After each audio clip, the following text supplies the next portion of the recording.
Hello, everybody, and welcome to the first ever collaboration between Red Menace and Marx Madness. These are two podcasts which are close in heart. We sort of focus on some of the same things, but we have two very different styles. Marx Madness probably has a lot more of that fun energy than we have, which I appreciate about the show a lot. This is going to be experimental for both of us. We're sort of abandoning both of our normal structures for our shows and sort of finding some sort of middle ground here. I'm going to sort of try to lead the conversation, but we are covering Mao's On Practice today. Before we get into the text itself, Marx Madness, would you guys like to introduce yourselves and say a little bit about your show? I do love how we compare that they're different shows. Like, one is well prepared and researched and obviously thought out, and the other one is nonsense people talking under a closet and just screaming about whatever comes to mind. Yeah, thank you for being more generous to us than we deserve. So I'm Nathan. I'm the loud, obnoxious part of Marx Madness. You can mute me now if you want to.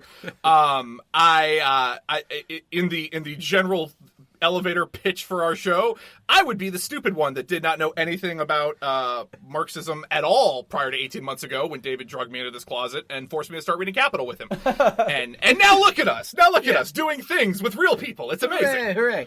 I'm David. I'm the much more well-read when we started this venture of us that kind of drug Nathan through Capital. Now we're starting to get into some books that going forward that I'm even new to, so it gets to be a little scary. We get to venture out on our own now, but I'm kind of the goofy one that will make too many food jokes and then turn around and make every historical reference I can to make up for it and sound smart. Also, if there's a bad pun or a really deadpan sarcastic remark, that's me. And they'll probably get edited out, but David will hit me during them, and it's fun. It's good. It's good. That sounds awesome. Whenever you make a joke and we all laugh, I'm going to edit out all the laughter and just let it 5 seconds of silence follow every one of your jokes. No, that's because honestly, that will make me feel more comfortable. Really, please. All right. Well, this is awesome. I'm going to let Alyson introduce herself in a second. I do want to say that this, I think Marx Madness fits really, really well in this new sort of rising ML podcast trifecta of Red Menace, Proles Pod, and Marx Madness. And this is really cool that we're getting to do it. And hopefully I can see collabs between Proles Pod and Marx Madness in the future, because I think you guys would have a funny, hilarious, wonderful show together. But Alyson, equally amounts of drinking. That's right. Fueled by alcohol. Alyson, for people that don't know who you are, whoever those people may be, who are you and what do you do? How did you get here?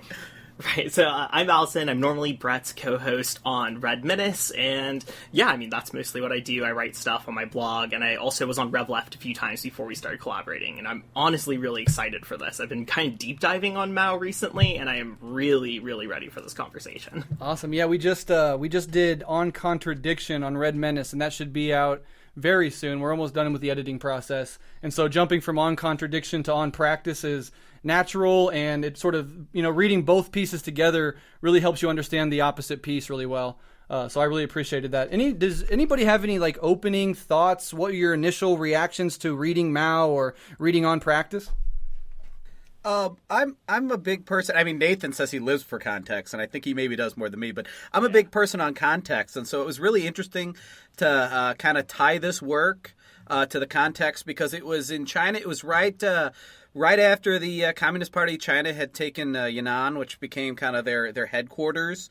And so it was kind of interesting reading about this and thinking about this great successful revolution with the largest population in the whole world started from such a small amount of people. And even they were dealing with you haven't done anything. What the hell are you talking about, people? And it makes you feel so much better about now, because sometimes it feels hopeless. You're sitting there talking about people and you're like, how would you be this, dogmatic about stuff when there's a real world out there? And so I really, really enjoyed this book for that, because it really made me feel a lot better in a world where there's, doctrinaire Marxists out there screaming about how blah, blah, blah is not socialist enough. And it's like, no, this is a real world here, guys. It gave me hope that Twitter's not the real world and that there is hope for us if we actually do some actual fucking work. Yeah. I think we'll definitely get to that later, because some of these things that he's talking about having to deal with shitty aspects of the left are absolutely not at all gone in our present life. Alyson, what were your initial thoughts reading On Practice?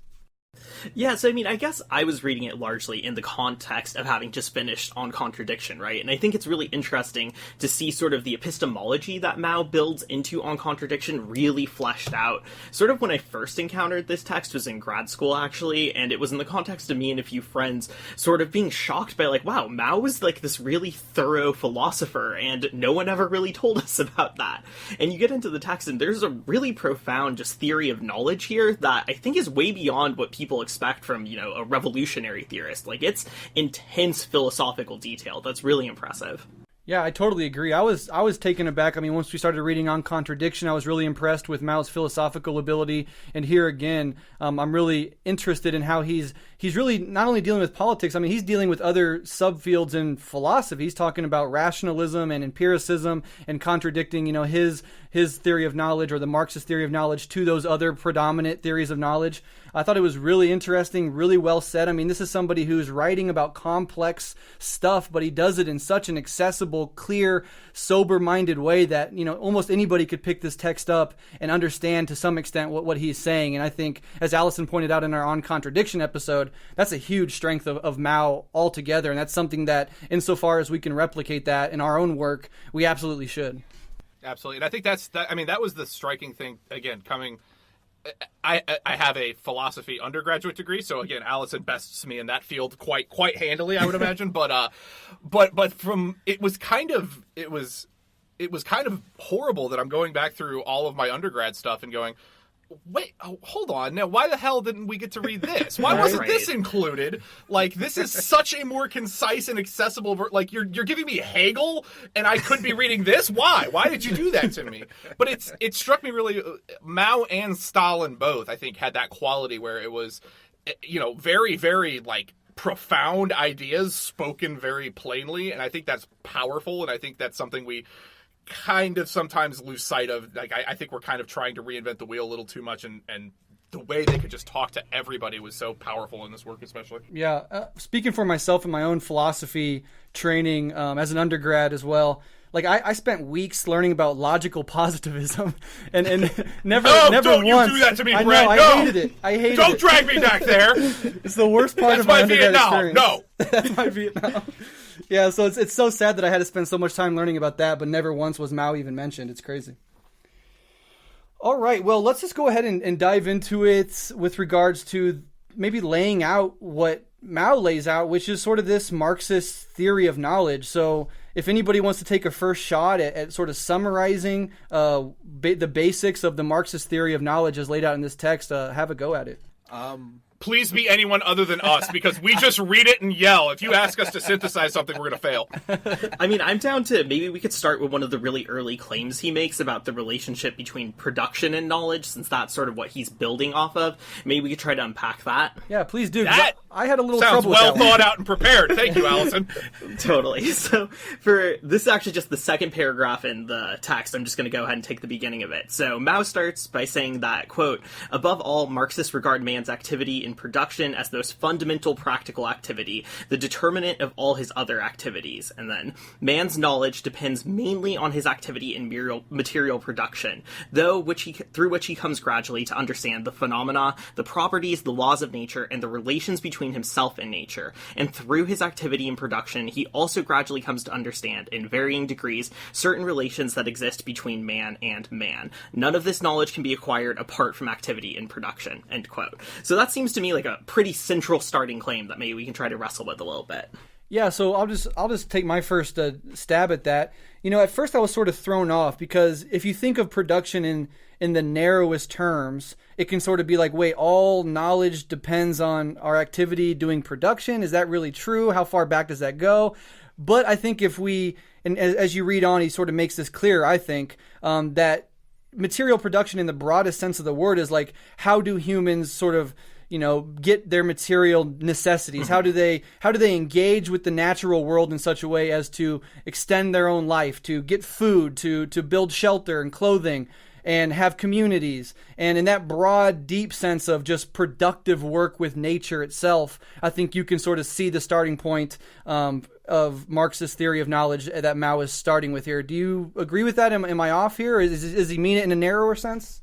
No, I don't, and that's what I kind of, the whole thing when I was going there, I was like, because I jumped in, this is, and spoiler alert, this is the first Mao I have the Little Red Book, and I flip through it occasionally at work just to piss off coworkers, but other than that, this is the first real deep Mao I've gotten, and this being the second paragraph, I'm like, oh, no, nobody told me we were going back to this. I did not expect that we were going to do like a basis of, like, we're going Rene Descartes, how do I know what I know nonsense right now. Like, are you kidding me, Mao? Okay. But no, it's like, you're right, Brett, like, the more you interrogate, it's like, no, it is that broad. And he gets to it, and like any good Marxist, he builds on it as he goes, but it's, well, how does anyone know anything? Well, someone somewhere had to do it before you can know it. You had to experience it, but it's that combination of experience and theory and, all coming together that really kind of makes it all gel. Yeah, as the guy who has like no philosophy schooling here has got from reading. I really like, right after that, and this kind of leapfrogs off that when Mao says, man's social practice is not confined to activity and production, but takes many other forms: class struggle, political life, scientific and artistic pursuits. In short, as a social being, man participates in all spheres of the practical life of society. So you kind of see how, we're kind of bouncing things off each other. How do you come to know people, right? Growing up, it was people you went to school with. That was kind of your form of production. You were learning. You were becoming the person you were going to be in the world. And now it's going to be politics. It's getting what you need, just like through production. It's going to be work, of course, production. It's going to be scientific pursuits, learning and understanding. All these things and all these interactions that you happen every day that makes you a whole social being, and that is where you're learning. Yeah. And I think an implication, or Alyson, do you have anything to say? I'm sorry. I know you summarized it, but you didn't really reflect on it too much. Yeah, I mean, I was just going to add that I think the emphasis on production also is kind of interjecting into sort of a lot of the ways that I feel like, especially in the West, we think about knowledge is sort of this passive process of taking things in, right? Like epistemology often, sense impression is just a passive thing you gain. And I think for what we see in Mao is that this really interesting reformulation of it, where, what he's saying when he's focusing on production and the social life of man is that knowledge is something that comes from doing, not just passive observation. And that seems like right off the bat a really big interjection into the field of epistemology. Yeah, absolutely. And that's going to be like the sort of cornerstone of the Marxist theory of knowledge broadly. One thing I think of, if you're like sort of like understanding the Marxist theory of knowledge and then casting it back over the anthropological history of human beings, one of the big things from a Marxist perspective that humans did, and that some animals do to lesser extents at this even presently, is the sort of use of tools, right? If we take seriously this idea that the knowledge begins in material production, then when hominids, had tools and started using tools in their environment to build things, you can really see that as like the starting point of in some sense of human civilization as we know it, as opposed to other theories that might say it was the development of language, for example, that gave rise to, the modern human beings, etc. So that's just an interesting aside. So let's see here, trying to find my bearings. Anybody else have anything to say about I was about to say, good luck. This is a rocky ship in the sea. We just hang on and we hope for the best. I was going to say, here's the throes of doing this with me and Nathan, is that, bounce ideas off. Nonsense talk for an hour. Come on when you're talking about that, I even hear that and hear language, and it's like, well, what is the point of language? They say society starts with language. Well, what did language do? Don't you take me down this Wittgenstein hole. I swear to God, I will come across this table at you. But I mean, you're talking about like, how are we going to get food? How are we going to eat? Where are we going to sleep? That's where language is coming from. Yeah. So it's all, even on that rail, all production. Yep. Yeah. And even the development of fire can be seen as a crucial tool in the toolbox of human beings when we started using it to cook food and going along with that process. So yeah, a lot of those things are all deeply interconnected. Moving on, kind of building on that, do you guys want to talk about maybe the stages of cognition? Maybe Alyson can summarize how Mao thinks we start and then develop knowledge. Yeah, I can look at that a little bit. So yeah, we can talk through some of the steps that he goes through. So Mao kind of breaks it up into starting with sort of phenomenal experiences and what he calls the external relation of things, which we'll get into a little bit more depth. Then he gets into how sense perception arises from that, which kind of allows us to move past immediate phenomena and then form more abstract concepts that we can actually, put back into the world. Then on top of that, Mao kind of talks about this idea of rational knowledge, which then is developed even on top of that. And and argues that knowledge must rise to the level of rationality. And then finally, he kind of says that this rational knowledge needs to be enacted in practice. It can't be the endpoint. We have to apply it in order to see if it creates change in the world. And it's that practice that sort of is the culmination of sort of knowledge. So that's kind of how I see his outline of the steps and stages in the development of knowledge. No, and that's definitely, I mean, it's really, again, this is, I feel like, Dave, this is the first time I get to feel like I'm in the majority side over here where it's like, actual philosophy talk, holy cow, it's useful. But no, it's very basic, it's a very basic building block style, but again, the way Mao's about to, and the thing I think the powerful part of this work is that, again, if you've never encountered philosophy before, those stages of well, how do I, it all feels very intuitive to a certain extent, and it feels very, okay, yeah, I can see that, which again is one of the huge strengths I think of Marxism in general, is that its logical appeal is so well laid out that it really kind of will baby step you to the point where, but then what he's about to do with it, I think, is really what's interesting, is because he really, like, he builds a very basic, yep, I've got you, and I have you, yes, you agree with that, and now look why that's important in the real world, you jerks. Yeah. Which I feel like most philosophy doesn't end up doing. It just does it for fun, and that annoyed me. Well, that was, I'm trying to think of the Marx work where he said that, but Marx basically said, like, what is the point of philosophy if not to be revolutionary? Yeah. You know? Sure, yeah. And I mean that's kind of the idea, right? If you're not putting it in, that's the beautiful overarching that Mao has here, is if you're not putting it into practice, how do you know it's right? Your philosophy's incomplete even on that level. But also, if you're not going out and doing it, why?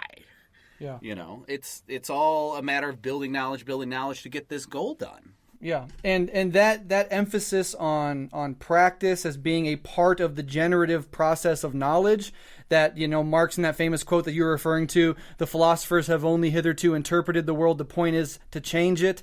Mao takes that and really develops that into a really accessible epistemology. And he even says in the text, quote, the reason why Marx, Engels, Lenin, and Stalin could work out their theories was mainly that they personally took part in the practice of the class struggle and the scientific experimentation of their time. If you want to know a certain thing or a certain class of things directly, you must personally participate in the practical struggle to change reality. And I think that part about changing reality comes up again and again. And one of the ways that I orient myself to this is physics, right? And this is an example of why I don't reach this status of knowledge in the field of physics, because I am fascinated and spend hours every week listening to lectures about, you know, theoretical physics, astrophysics, cosmology. But at the end of the day, I cannot directly participate in the construction of physics knowledge myself because I have no aptitude whatsoever for math, right? And so if I wanted to actually get into the field of physics and to change the field of physics, to change people's knowledge and advance that field of knowledge, I would have to understand the math, which would allow me to directly engage with the material itself. And on some level, that's at least one way to think about it. What are your thoughts on that, and the role specifically that changing reality plays in this epistemology? Yeah, I think changing reality is just, if it's not your goal, there's no point. But also, it's something that we didn't really examine with that when I hear changing reality is how stark it is, right? Yeah. I mean, that's what we're doing here. It's huge. Yeah, it is a massive, you know, and he breaks it down. I mean, he talks about, you know, to make an atom, you know, to explain the atom, you have to go in and change the atom. You have to experiment. You have to do that with everything. And that constant talk of, well, yeah, of course. That just, again, it's just one of those things. It's like the greatness of Marx is like, it's like, well, duh, of course that's obvious. Wait a minute. Wait, huh? Wait, did I disagree with them? Oh, shit. Well, yeah, of course. If you haven't done a thing, how the heck are you going to talk about a thing? How the heck are you going to be the authority on that thing? And it was really funny where he starts talking about, you know, the scholar that can know everything without leaving his door. And he's like, well, modern technology has made that possible. And I'm like, dude, you didn't even have Wikipedia, Mal. You had no idea how good it was going to get. We have all sorts of stuff now, man. But it's that same thing. But I think that's fueled. And again, I'm probably jumping ahead here, but that fuels that really negative thing that Mao talks about, which is that the great know-it-all and all of that fun nonsense there. Because I do think that easy accessibility of knowledge has kind of led to everybody kind of thinking that we have a little bit of it and therefore we have all of it. Yeah, something that the line that Nathan was talking about with the atom, and I want to expand on that because I really love that line, is if you want knowledge, you must take part in the practice of changing reality. If you want to know the taste of a pear, you must change the pear by eating it yourself. If you want to know the structure properties of an atom, you must take the physical and chemical experiments to change the state of the atom. If you want to know the theory and methods of revolution, you must take part in revolution. And that's something that I really like. This whole work is not to put too vulgar of a point on it, but this whole work is a practice in smelling bullshit, kind of. You know, I mean, if you're out there and you're doing it, you know, someone can say something and it can sound profound, but if you've done it, you're just like, what? No, dude, no, just sit down, right? Yeah.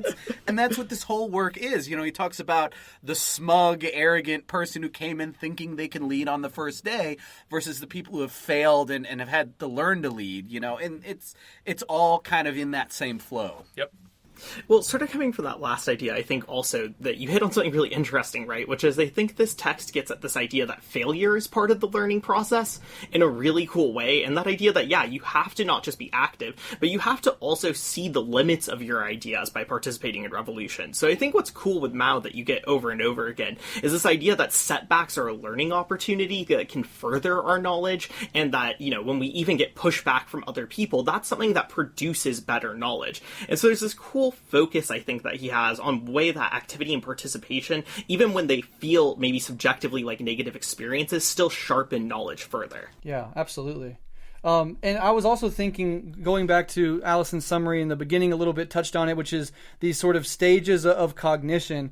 And Mao talks about, you know, starting from the perceptual stage where you're analyzing individual things to the rational or logical stage where you begin to understand the laws and the internal motions and contradictions of things. And then you can go back down to those things and study them with that higher understanding, that higher law in mind. And I use this example in the On Contradiction episode. But one way to understand this for people who might still be struggling with this is Darwinian evolution, right? This idea that the process by which we came to understand evolution via natural selection, you know, Darwin was looking at a bunch of different animals, a bunch of different environments, was piecing together a theory. And when he finally, you know, put forward this evolutionary theory via natural selection, then having gone up from the perceptual stage of individual animals and environments to the sort of rational or the logical or the law-making stage where you can sort of see the connection between things, right? That's where we get the law of evolution via natural selection. And then what do? You go back down to the individual phenomena and you understand them through the lens of that law that you just established in this cyclical sort of cyclical understanding of knowledge. I think of it as sort of like a DNA strand, right? Because he talks about how every cycle of knowledge isn't just sort of static or on one plane, but it actually, you get to a higher level. You'll still have contradictions, you'll still have problems, the sort of the march carries on, but you're dealing with different problems. You're at a higher stage of development. And I'm just going to read this quote because it applies that very understanding to capitalism and communism. So Mao says, in its knowledge of capitalist society, the proletariat was only in the perceptual stage of cognition in the first period of its practice, the period of machine smashing and spontaneous struggle. It knew only some of the aspects and external relations of the phenomenon known as capitalism. The proletariat was then still a class in itself. But when it reached the second period of its practice, the period of conscious and organized economic and political struggles, the proletariat was able to comprehend the essence of capitalist society, the relations of exploitation between social classes and its own historical task. And it was able to do so because of its own practice and because of its experience of prolonged struggle, which Marx and Engels scientifically summed up in all its variety to create the theory of Marxism for the education of the proletariat. It was then that the proletariat became a class for itself. And so that is that sort of understanding of how knowledge progresses applied to capitalism as we know it. Yeah. Now, it does sound a lot like you guys are talking about a lot of sciencey terms, and if there's one thing I know coming from the humanities is that Marxism is not a science, damn it. Why are we talking with all this science nonsense? Hey, me and Alyson already handled this situation. We already dealt with yes, it. Yes, no, that was the Nathan says a dumb thing intentionally tossed. Welcome. They're fun. they're not. No one likes them. But I kind of want to leapfrog off that too, because I also like this other part that kind of came from it, and where Mao says, "Our practice proves that what is perceived cannot at once be comprehended, and that what is comprehended can only more deeply perceived. Perception only solves the problem of phenomenon. Theory alone can solve the problem of essence. The solving of both of these problems is not separable in the slightest degree from practice." So, I mean, and that's kind of touching on the point, a little bit of a two-way thing, that we haven't gotten a lot of the two-way, where it's like, well, theory doesn't mean anything without practice, the overarching part of this, but that practice needs theory to really, to get its oomph, to get at the core. But even when you're saying that practice needs theory, that's still inherently tied to practice, because that theory came from practice. It was just someone else's direct learning from that practice that's infused now with your direct learning. So it's always tied to practice. Yeah, I mean, I think that's kind of what's so interesting, too, is it's that cyclical idea that even Breht brought up, right? That even, no matter what the result of your practice is, you return to theory afterwards to revise accordingly. And it's sort of like, I think it's really cool because it's almost an unending process of knowledge development, where it's practice, theory, and that dialectical move back and forth that's really, I think, unique to the Marxist view of knowledge. Yeah, and one of my things that I love so much is how much Mao shits on mechanical materialism. And God, yes. It's so good because Mao is the sort of wonderful example of a dialectical thinker. And Yes. you know, when you abandon the dialectical thinking flexibility that Mao really puts on display here, you see a lot of Marxists fall prey to what he calls mechanical Marxism, which is sort of turning a dialectic into a dogma and not really having this constant process of learning and knowledge, which Mao also says is what's essential to that entire process is modesty, is humility, is being humble. And the moment that you jettison that humility in any direction, you're going to have some deformed version where you fall out of the dialectical sort of thing. You become a subjectivist of one sort or another. And I think that's a really important part of this entire theory of knowledge, that humility that he emphasizes so regularly. Yeah, I mean, it was like, I go back to it. I'm just reading this, and it's like, oh, wait, you just took all the shitty schools, and it's like you were able to synthesize them into one thing, and this keeps happening over and over again in Marxism. It's like, everyone stop like it all balances itself out. It all fights against each other, and that's how we move forward. Like, why do you people keep ignoring this? Just look. Just look at the thing. We put it in front of you. It's there. Do it. Find all this other theory that sucks and go, what catches people? Oh, that part that's kind of right. Well, let's assemble that all together like Legos. Go. Voltron, go!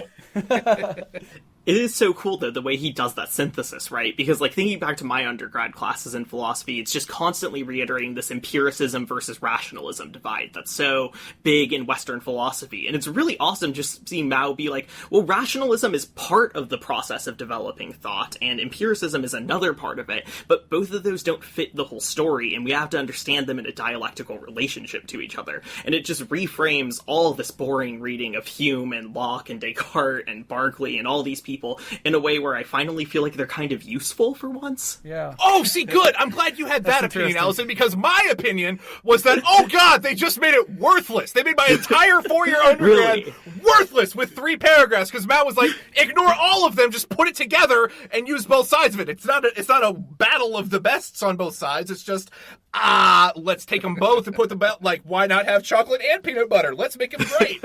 And, like, do that. I was just so mad. I was like, this wasn't my capstone. This wasn't the end of it. Like, by the way, I know I made you think one of them had to win over the years. It's not. They come together and make a beautiful baby. It's called Marxism. But no, I went to one of those sweet liberal colleges where they just pump Hume down my throat for 4 solid years. Well, but college is making us all wild communist guys. Don't get it twisted. Again, as the guy who's not studied any philosophy formally, I'm hearing all that, and I'm just thinking, like, it's a huge allegory for the political parties where they're all, like, digging at each other. They don't mean crap. No, but the problem is that the Democrats and the Republicans don't synthesize and form a way forward. They just come together and melt away into some weird Ark of the Covenant blob. Oh, they do. You just need to know that form forward is the enemy, and you need to, like... Okay. Yeah, no, all right, that works. I'll take that. That's right. Deep thought from the non-philosophy guy. Oh, yeah. Thinking about the point about the philosophy and what we were taught and how we were taught it, you know, looking back at your philosophy training through the dialectical lens, you can see the history of philosophy as this dialectical development where humanity, through philosophy, the prism of philosophy, is trying to come to these conclusions, trying to understand itself and the world around itself. And so you can look at Kant and Hume and Descartes and all of them in that context and see, oh, well, they were all doing the thing. I mean, they were part of this broader process. And only by looking back over it dialectically can you really come to really respect and see the value in all these different positions that were, put forward by these geniuses, All right, thank you, Breht. You've now made my degree feel less worthless. I appreciate that. You're welcome. Really quick, though, Alyson, I know you're really good at this. Maybe for people who don't have this philosophy training, can you quickly just talk about what rationalism and empiricism is in this context? And Sure. So this will be maybe a little bit of a repeat of some of what we talked about in the On Contradiction episode. But so I guess within European philosophy specifically is the context in which I learned it. The sort of main divide in epistemology, so in the theory of knowledge, is between rationalism, which is probably best embodied in Descartes, which is sort of the idea that to come to knowledge, it is a purely rational, reflective act that essentially takes place in consciousness. So if you've ever had the misfortune of reading Descartes' Meditations, Descartes doubts literally everything, all of his experiences, and he says he has to start with rational thought to get to truth, which is why the famous sort of Cartesian phrase is, I think, therefore I am. That's a thought that doesn't require sense impression, doesn't require the world to affect me. It's a thought that's just true on the basis of rationality. So that's kind of the epitome of the rationalist project. And then on the empiricist side, you have this epistemological view that says knowledge comes from our sense impressions. And you have thinkers like Locke and Hume who really develop this, with Hume going so far as to say objects are just a bundle of all of the sense impressions they give to me. An apple is redness and sweetness and the smell of an apple. There's not necessarily an essence which makes it up. All I can know are the impressions, and that's where all knowledge comes from. And so you kind of have this debate between these two philosophical schools about how we can possibly know things, where they're really going at each other pretty intensely. And those are sort of the two ideas that I think Mao is actually synthesizing into an actually dialectical and materialist position. Exactly. Very well said.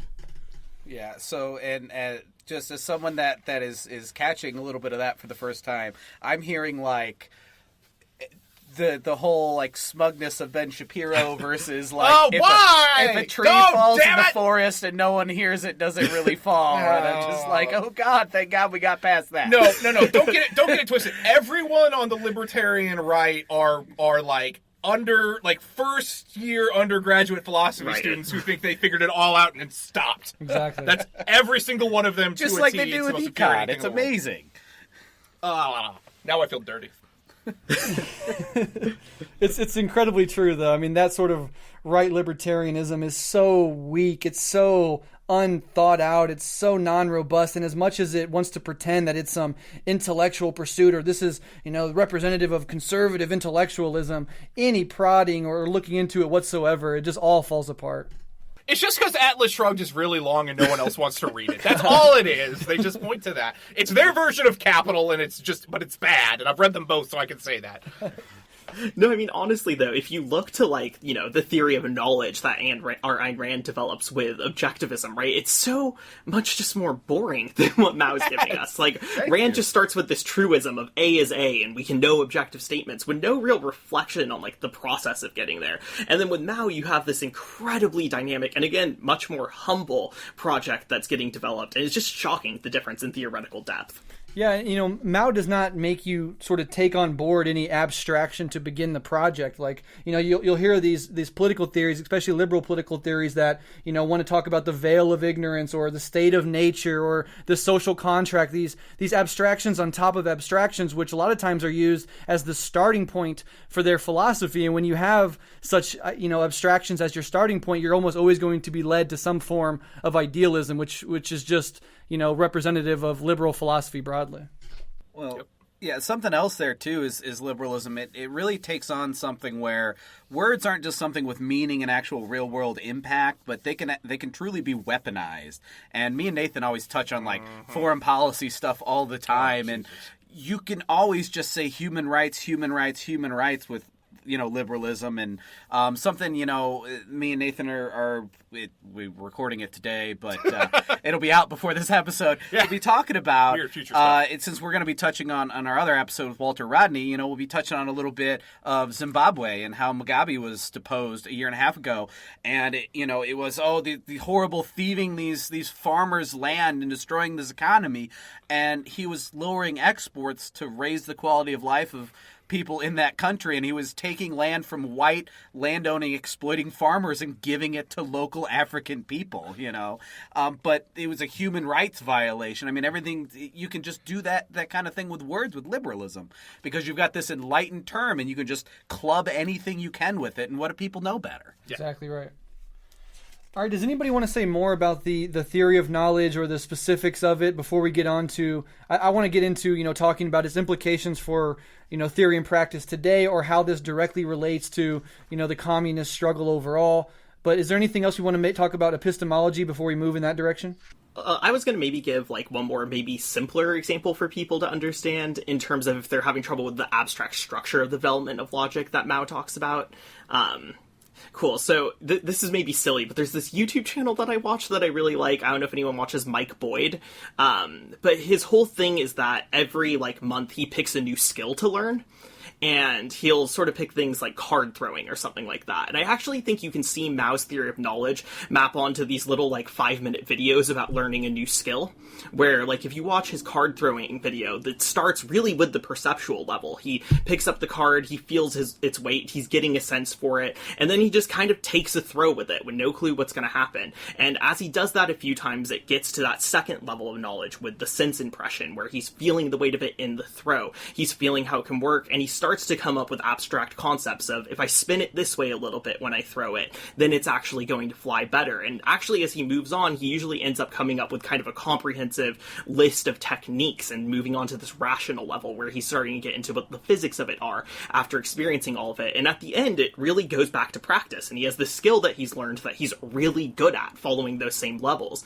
And I think, again, it maps onto Mao because at each point, he's going back to that activity. So with the card throwing, even after he comes up with the abstract ideas about how a card might move through the air, he has to test that by actually throwing it, and it's only confirmed once the practice is actually working out. And so I think this theory of knowledge actually maps onto really simple task learning in a really interesting way as well.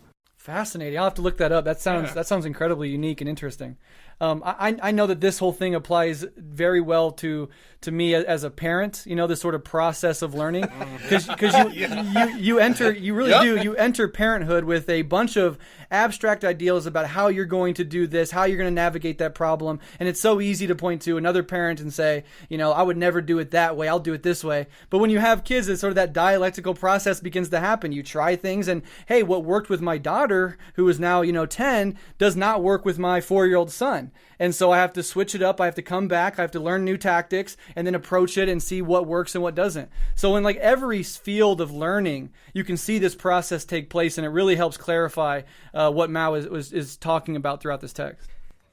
I love the parenting examples. God, me and David just sitting in the cave, me looking around seeing if my child has snuck into the cave somehow. Going, no! It's too real now! Oh! It's too close to home. I was the fun uncle that, I'm going to be a good parent. All the kids play with me, and then I started having kids. I was like, oh my God, what did I do? Exactly.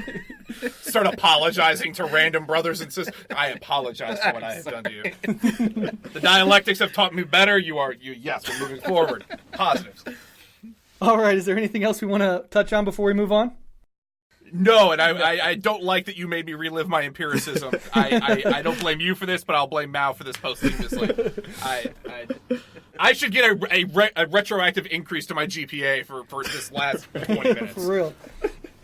All right, so let's move on and talk about the implications for revolutionary theory and practice. This idea that you must take part in something to understand it, etc. And maybe I'll do the opening salvo here because I want to focus on that part, right? He says, you must take part in a thing to understand it, and this, leads inevitably to this idea that you must take part in class struggle, or even better, full-on revolutions to understand these things deeply. And I think that what makes us MLs and what makes me and ML, what attracted me to Marxism, Leninism, and to start reading people like Lenin and Mao and Marx and Engels is precisely because they were involved in this struggle, and their theories and their strategies come out of actually engaging with these processes, not standing back and having some subjectivist hallucinations about what world you want to make and starting from there.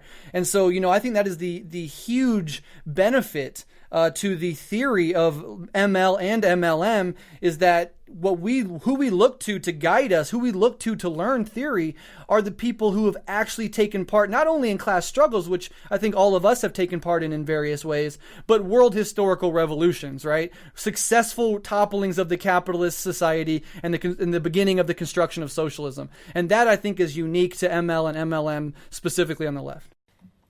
And that's what's really frustrating when you get, when you get into the fun, because I feel like that's half of the job these days is, oh, good, it's Twitter arguments amongst a group of people that should agree with each other.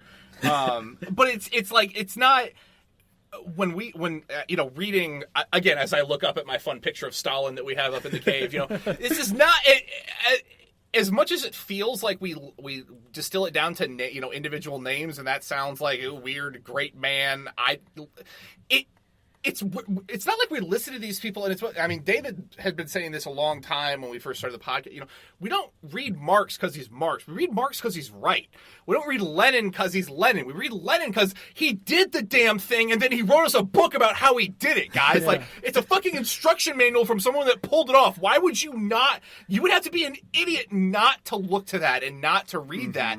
And yes, you obviously take in, the exterior, other people too that have been part of the revolution, but we happen to have, a handful of super impactful revolutionaries that wrote pretty prolifically. Of course we're going to fucking look to that. If we weren't, we would, again, the whole thing is you fail, you repeat.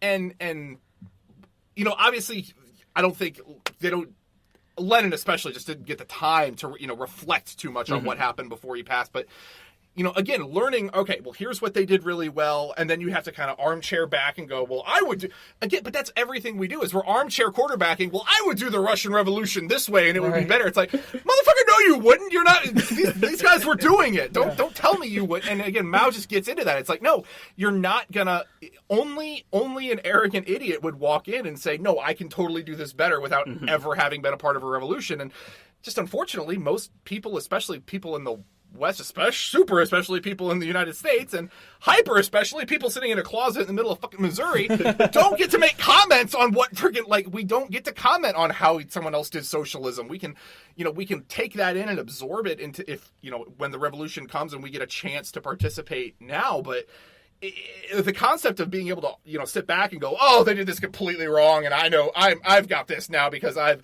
read 4 threads on Twitter. I've got this today. It's just crazy to a certain extent. Yeah. Right.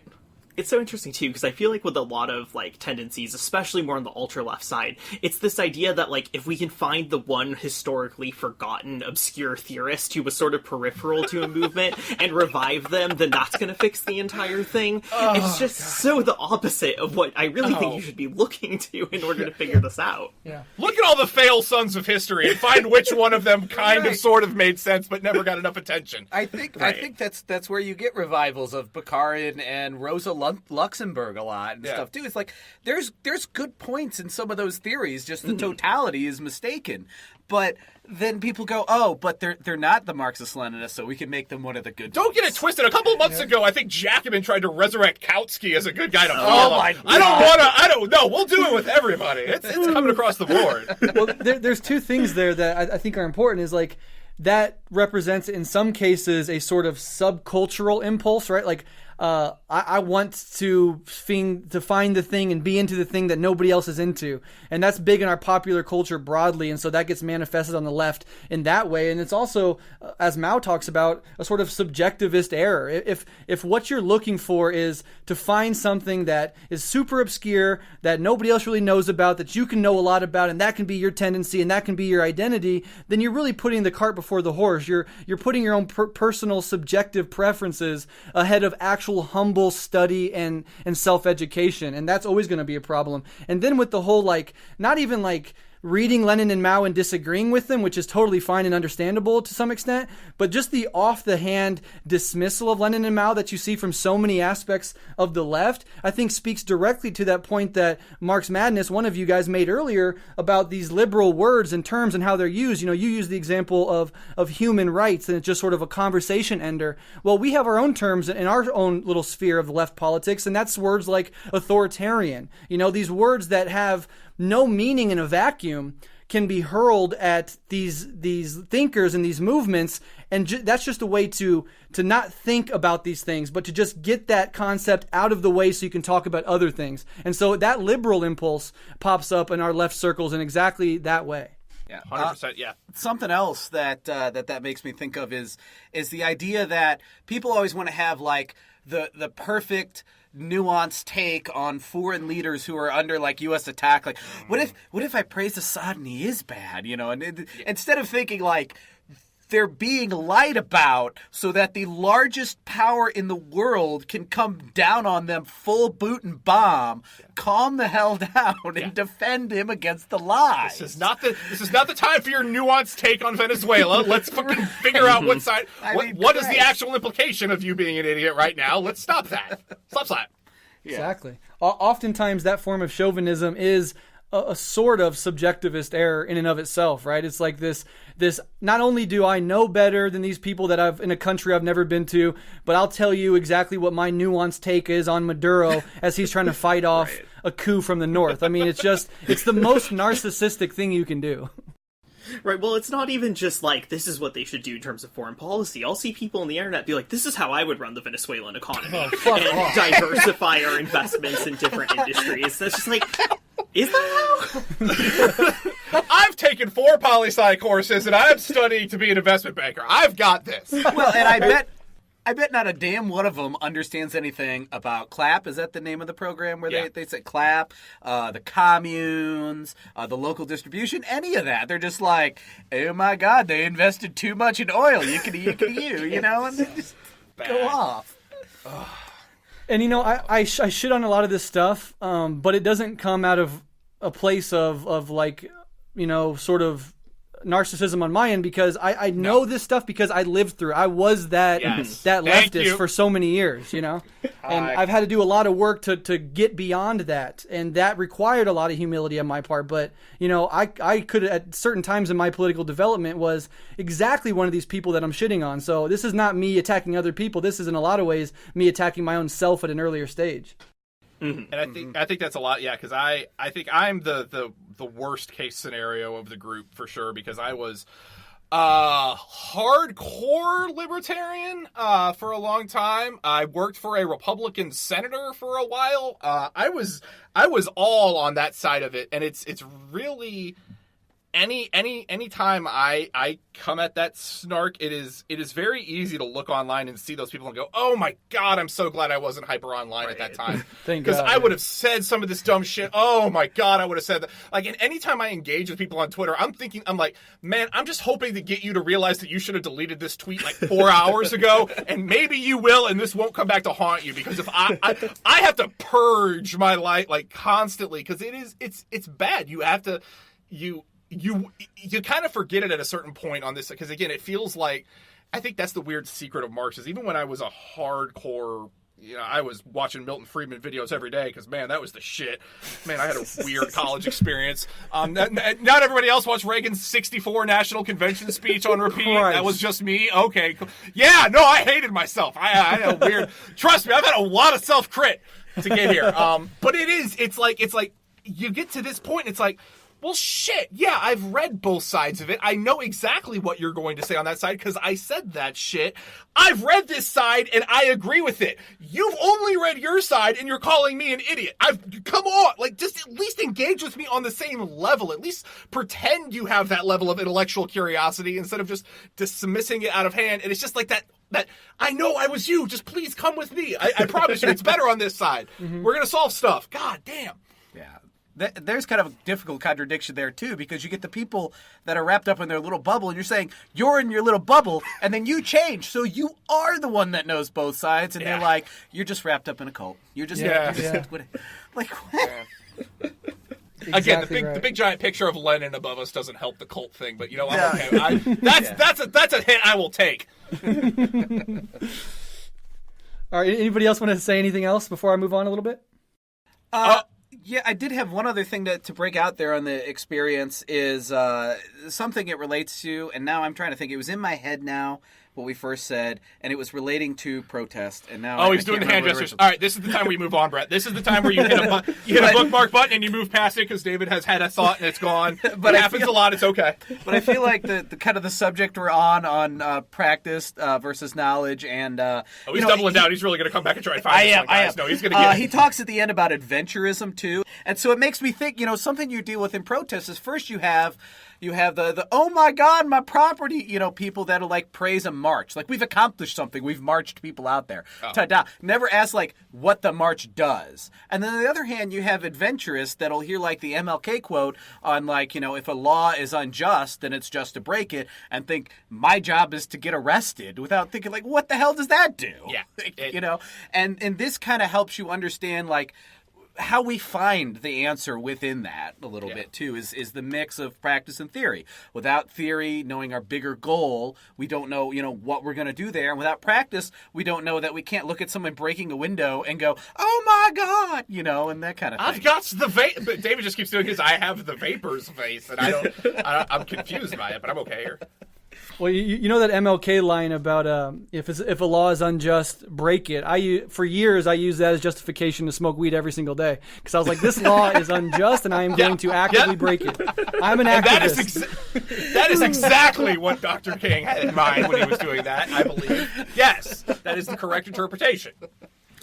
So I do want to read a quote because we were talking about leftists and stuff like that, and this is a really great quote. He talks about right and left deviation. Maybe we can talk about right deviation in a second, but he says, we are also opposed to left phrase-mongering. The thinking of quote-unquote leftists outstrips a given stage of development of the objective process.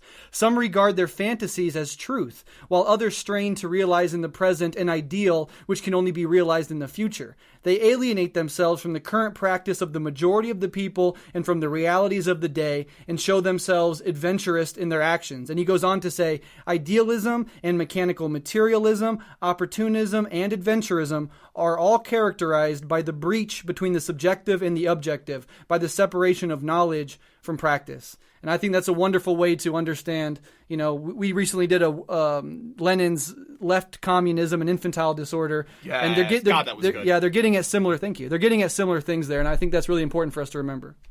Yeah, and I think the other thing that comes up in that quote, too, is sort of the part that doesn't, you don't see it so much in this text, but you see it in the rest of Mao's work, is that knowledge and practice also is related to the masses, right? And this is where the mass line idea comes in and parallels this text really well, is this idea that it's not just in your practice you're seeing which ideas work, but you're also seeing what the majority of people believe, what level of consciousness they have already, and you're having to adapt your practice and your ideas to where the people and the masses who you're trying to organize are already at. And so that adventurism isn't just that you're not reflecting reality, but it also can be like this sort of displacement and sort of distance from the people you're claiming to represent and want to organize. And so there's sort of also the mass line component, I think, too, that really fits parallel with this text really well.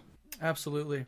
And I know I said this in our last episode, but understanding the mass line as it comes out of this philosophy on practice and on contradiction, understanding that Mao put together an organizational strategy that was rooted in this dialectical philosophy, and it's worked so well, I think is really a testament to the power of this philosophy and just how much Mao himself was committed to putting this shit into practice.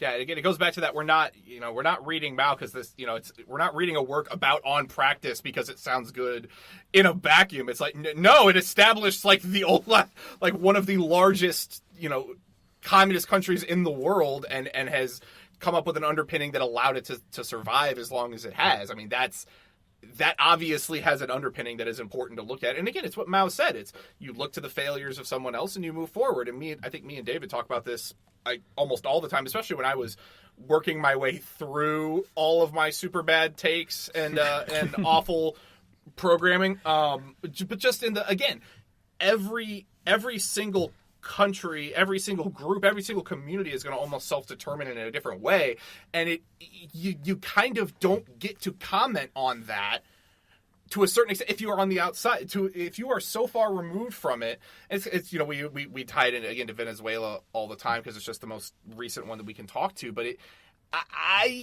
if I disagree with how they're doing it, that's fine. I'm not in Venezuela right now. I can read everything I want to read about what's going on in there and have as much of a good outsider. But if I'm not boots on the ground in the middle of it, talking to it, I am literally to a certain extent just always going to be talking out my ass. And I think we see it in this country a lot. And I think it's part of the disparity in organizing. It's what I know it is my biggest failing, and what I want to try and rectify is how to convert all of this into actual useful action. Because I feel like I suffer greatly from I'm in the straight theory side of it, and I haven't been able to, because of the fun greats of capitalism, where it's like, yeah, I would love to inject myself into this. I'd also like to survive a little bit, and my job's not super great about giving me go out and agitate time. So it's this weird push and pull of how do you have the right theory and then also back it up with the right practice so that you can keep moving forward, because I feel like we're kind of stuck right now in this country, at least. Yeah, and I think maybe for more universal practical applications, since we're bringing up the mass line before we went a little too far down that rabbit hole there. I have that tendency. It's okay. Is something with the mass line a good thing to and again, I said it earlier, and not to be vulgar again, but this book is about smelling bullshit a little bit, and so if you tie that back to the mass line, what's a big thing we've got to get people over today is their support of the troops and the cops and stuff like that, right? And so of course you're gonna have to be unapologetic when you say, screw the troops, they're killers, screw cops, like you can't be apologetic. But you've got to know when someone tells you that, like, you just sound edgy, if they're just trying to shut you up, or if they're trying to help you and go, you're not getting through to the masses here. You got to brand this a little bit better without dulling the blade too much. So that makes me think of a lot of interesting things, and you were talking. So this is something I've been wrestling with, and I'm really interested to hear everybody's feedback on this. Right? So we talk about organizing, and we all probably organize to different extents. Some places are harder to get it plugged in, some places are easier, etc. But I want to know what you guys' thoughts are on the role that what we're doing, which is basically political education, right, on our various shows. What role does that play? Because one way that I think about it with regards to these stages of cognition is that we aren't at the level where we have the ability to organize on a national level. Like, we're all local organizing, we're networking and stuff like that, where the left is building itself, but it's not quite there yet. And so this stage of education may be an essential part to get to that higher level of organizing that we want, right? If we understand a lot of people in the U.S. mystified by ideology, and we think of them in terms of these stages, you could say, well, they're at the perceptual stage, or sort of, analyzing discrete events and not really have any understanding of the essence of things or how things are connected. And through all of our political educational work, we're trying to get as many people who will tune in to take that jump from the perceptual stage to that higher stage where they understand the laws of capital, they understand the essence of things, and how all these seemingly disparate struggles like race and gender identity and class are all actually connected in really interesting ways. And that may be, get to a critical mass of people at that level, and that could spill over into more national party building stuff that we want to see. What are your thoughts on that? Am I just rationalizing it to myself? No, it's a good question. It's just such a big one. I think you're doing everything that every person on the left, and it's hyper, especially every person on the left with a podcast, is trying to rationalize every day of our lives. Exactly. God damn it, is this, how... if everybody could just, have read everything and understood everything, we'd be in such a good place. How do I make that happen? Well, I can't... They frown on me standing on the street corner and just reading Capital over and over to people. I've gotten yelled at for that, so don't do that. But no, it is. I think it's... And I think we're... Again, it's so hard to say because you live in your bubble and you live in your own day and age. Has it ever been like this before? Has it ever been this? But I feel like the especially in social media, for all of its massive, horrible ills and awful things that it makes us do, does have that ability to, you can kind of slow... It's going to take time, but that slow exposure to things that would sound kind of crazy kind of helps drag people into that net. Again, it's how I got caught in. I was sitting very much on the outside looking at all of fun communist Twitter going, oh my God, this is nonsense. I'm going to hate follow this and just watch for a while. This is fun. And then 6 months later, it's okay. All right, fine. I want to ask somebody about this. And then it's 6 months later, it's, oh, dang, I was very wrong. Okay. I want to do something about this. And I don't know how else to get people there organically. I don't know if there is a way to get people there organically, because I think if you tried to force me down this road, I wouldn't have gotten there. Whereas if I came to it naturally and then had someone, thank God, like David, sitting close enough in my friend circle that I could ask, hey, God, please explain communism to me without making me feel like an idiot. Like that's what got it there. But I think it's so hard to do. And I think there's the more forms of this we put out, the more likely we are to find someone that it resonates with that'll help. And David has a thought, and this is what's helpful about sitting in the room with him, is you can see the thought, and now he's going to express the thought. David, thought! I was going to say that my idea is really an idea of leapfrogging off, whatever we can, okay? Because when you get people in the moment, and when you get people in the moment, they're going to see things, they're going to feel things, they're going to understand things better. And I'm not going to act like this history is well written enough that I know it as well. I'm usually pretty confident about my world events and history from what I know. But one I'm a little vaguer on. But my understanding is a lot of people think like the Black Panther Party just like came out of the civil rights movement in general. And the way I've been led to believe is it almost definitely leapfrog off, say, the Watts Rebellion, in L.A. We recently had Black Lives Matter become a big thing across the country. It's taking these movements and driving something larger from it. And one of the ways we do it is to get everything out there we can. And that way, someone can take the football and do, like, say, a Fred Hampton, where they're on the ground, they're in this for the organizing purposes, and you can't get in the party unless you read X books. Yeah, I was going to say, like, obviously we all struggle with this question, I think. And I think part of, like, where I see the sort of educational podcast on the left fitting in a way is, like, I think we have to be honest whether or not we think it's a good thing. There is a left-wing internet subculture, right? And there's levels to that, and I really think that on some level, like, meme culture actually has normalized communism for people in a way that we never really saw before because, it just, you get used to seeing it. And so I think part of what I hope that we're doing, at least, is interjecting into that culture that already exists. And it's a culture that's frustrating in a lot of ways because it is disconnected from practice, and trying to interject in a way where it's like, okay, so now you think communism is at least a tolerable idea, and you may have toyed around with it as like kind of an internet identity, but now what if you go to the next level and you actually study it and we try to give you the tools to do something with it? And so I guess I see us as hopefully filling that role. At the end of the day, you can listen to all of our podcasts and still choose not to go out and actually participate in class struggle and organizing, but I think that it can at least act as a bridge in between that sort of broader amorphous online left culture and actually engaging in the struggle.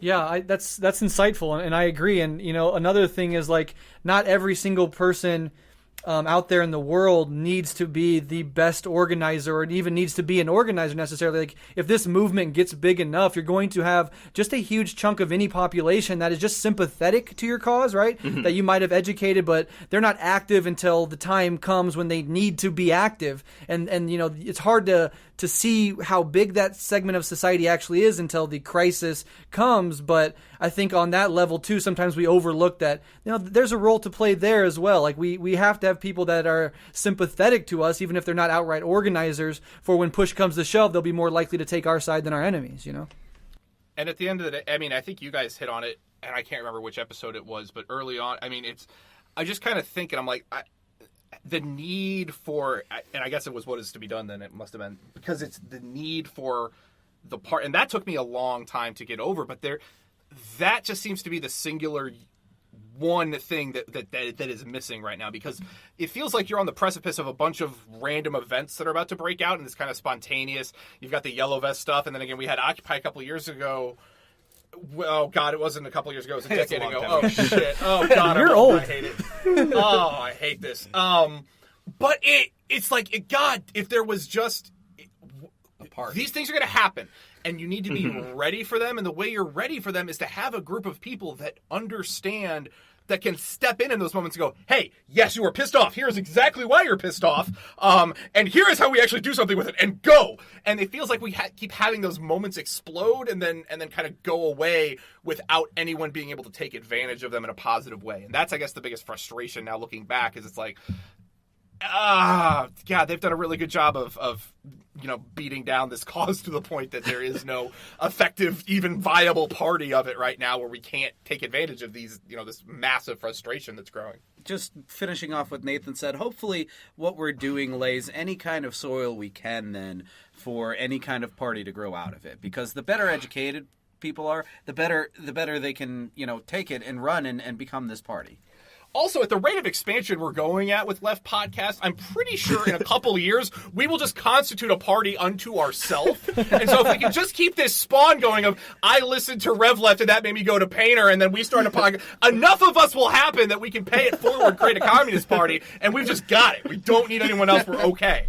So let's just keep that expansion rate going, and we should be fine. It'll be a microphone and sickle party. It is absolute. I want to find the pay it forward train of who listened to whose podcast first that ended up with, I want a pyramid scheme of podcasts of all right, Breht, you stop doing anything because you've just spawned enough of us now that you don't have to do it anymore. Amway this shit. Let's go. That's hilarious. I do want to say though, organizing, of course, is important, and insofar as we can get plugged in, we should. And we did a recent episode on Rev Left with the Omaha Tenants United, and that to me represents, for people that are finding it hard to get active in a meaningful way, that represents a very accessible, meaningful, even if it's just in one tenant's life, a change that you can make and get going in a really meaningful direction. And so if people are really interested, and maybe you live in a bigger city, or you have a few friends that want to get active, but you don't have a lot of, let's say, money for overhead costs and stuff like that, tenant organizing, even individual tenants, can be a really great step in that direction and can really make a huge material impact in even a single working class person's life, which is huge. And then you can build off that, and word of mouth spreads, and people become interested in our politics because we're meeting their needs. And so we have to be attacking on all these fronts, I think. Yeah, and I think that's a great example, because I think it's something like 70% of people in the country are renting right now. Holy shit. So that's an enormous amount of the population that you could tap into and go, look here, you're the working class. You're getting exploited by these landlords. Let's get you protected. Let's take care of it. And it's even something me and Nathan live out here in sub-rural Missouri, a little bit outside of St. Louis County, where it's far enough that I drive in there for work. We can go in there and certainly help with stuff, but it's not like next door. Yeah. And yet we can see all around in our towns, tenants everywhere. There's all kinds of low-income apartments and things like that. And both of us live in between 2 or 3 separate towns where there are 2 or 3 separate fun capitalist guys that everyone can name by name and point to and go, these are the one asshole. It's like the most perfect little microcosm of capital. It's like, no, look, I don't even have to go that far. It's that guy. He owns the bank. You know him. He owns all the things. His name's on everything. Don't like him. That is the worst part about living in kind of these small towns, is they have town celebrities. Oh, and you know who they are, and they always suck. Yeah, every single time. Every single time. Alyson? I don't think I have much to add. Not living in such a small town over here in LA. So oh, yeah. Very different experience with that. Slightly different vibe, I'd imagine, yeah. Yeah, just a little bit. It's the same thing in terms of, renting is such a thing, and actually there are multiple tenants unions here. LA's, the unique thing here, and having just moved back here, trying to figure out how to get involved in things, is that it's so spread out, and there's such little infrastructure from getting anywhere, that within the city you have multiple tenants unions just focusing on individual neighborhoods. But they're actually doing really good work and starting to get pretty successful. There's one in South Central that's been doing a lot of work and has done several rent strikes now of a pretty sizable portion. And it is cool to just see these populations that often haven't been organized get organized in the first time. It's a little bit harder because it's, more difficult to point to the one town celebrity in a, what is it now, like some million population city. But the same thing is still happening. Yeah, and one of the arguments that was made in that episode by one of my guests was, given the fact that we're sort of in the gig economy and that people don't, back in the day, labor organizing was easier because you could walk into a factory, you'd have thousands of people in this one factory, you could go on the factory floor, you could organize people. But given the nature of the economy today and sort of everybody has two jobs and a side hustle, it's very hard to get people on the same page like that. But what tenant organizing offers is oftentimes you'll find a bunch of people living either in a neighborhood or sometimes even in one building that can act as the factory floor for a point of organizing. And they took their argument to say that tenant organizing is actually more effective and better right now than labor organizing. And I'm not sure I'd take it all that way, but I do totally accept and I like this idea that tenant organizing offers this sort of coming together of regular working class people that could act as a factory floor today, you know?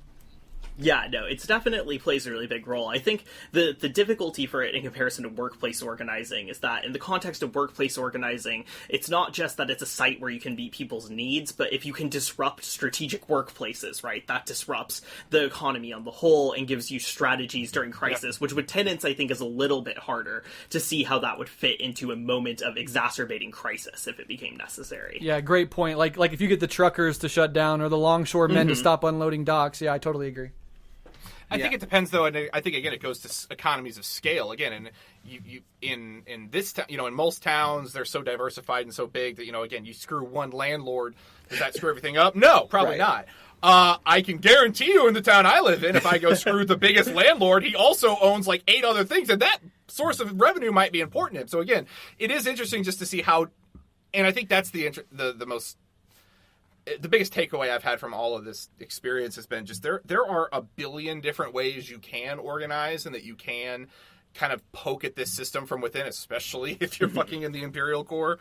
And you just have to find the one that you are the most effective at and plug away at that, because otherwise, again, you can get buried in an action of just, well, there's nothing I can do and I can't do anything, but that's never going to ever move anything forward. And the more of this we do and the better you get at it in your own little sphere, well, then you're going to feel more comfortable going out into a different sphere and, kind of keep putting yourself out there. And eventually you talk to the podcast people that you listen to and go, hey, you want to come on our stupid show? And they say yes, and it's a nightmare, and you go through that. So, everything builds on itself. I think a big part of it, too, is like that sort of almost paralysis of like, I don't even know where to get started and I don't know what it is I can do. That's where I think Mao actually does have something to suggest, which is get out there and try to organize where you can. And if you fail, you've learned something. You've produced better knowledge, right? Because I think what Mao gets at in this text, and especially maybe more in a focused manner in opposed book worship, is this idea that all the reading in the world isn't going to give you the perfect strategy once you go out and do it. It's only investigating where you live, the specificities of that, the peculiarities of it, and then trying to change it that's going to lead to real knowledge in that context. And so I think really it's,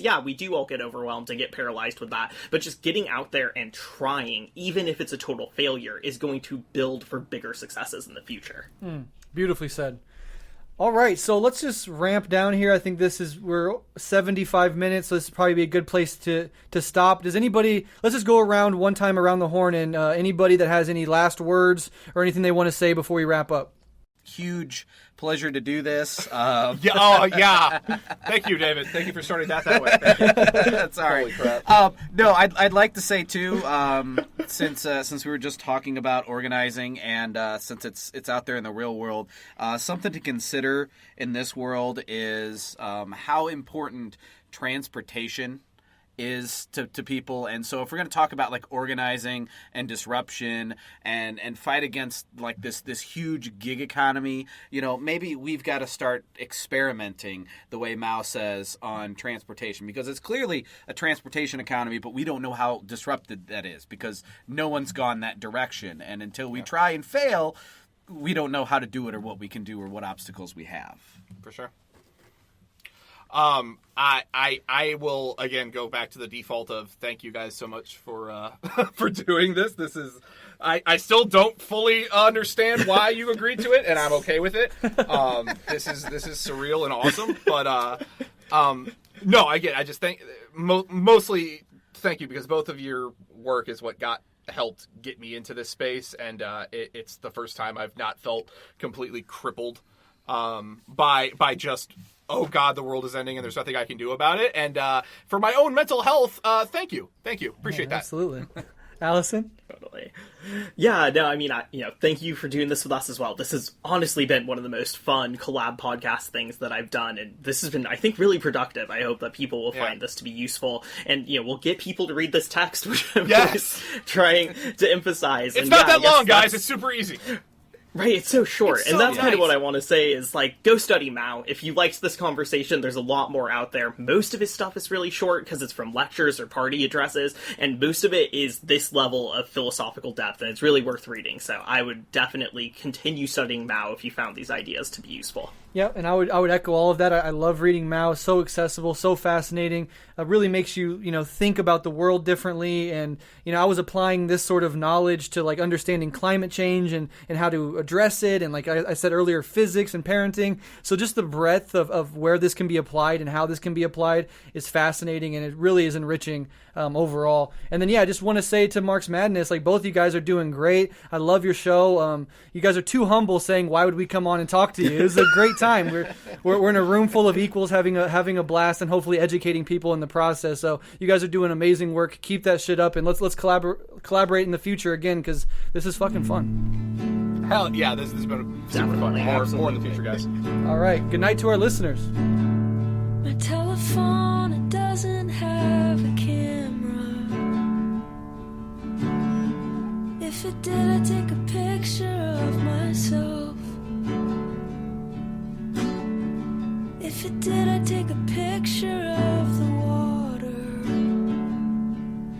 and the man on the off-ramp holding up the sign that's asking me for help. I got a job and I'll work here for the summer. I fold the towels and set them by the pool. Everyone looks happy with each other till they step away and say the thing they really meant. It always sounds so cruel.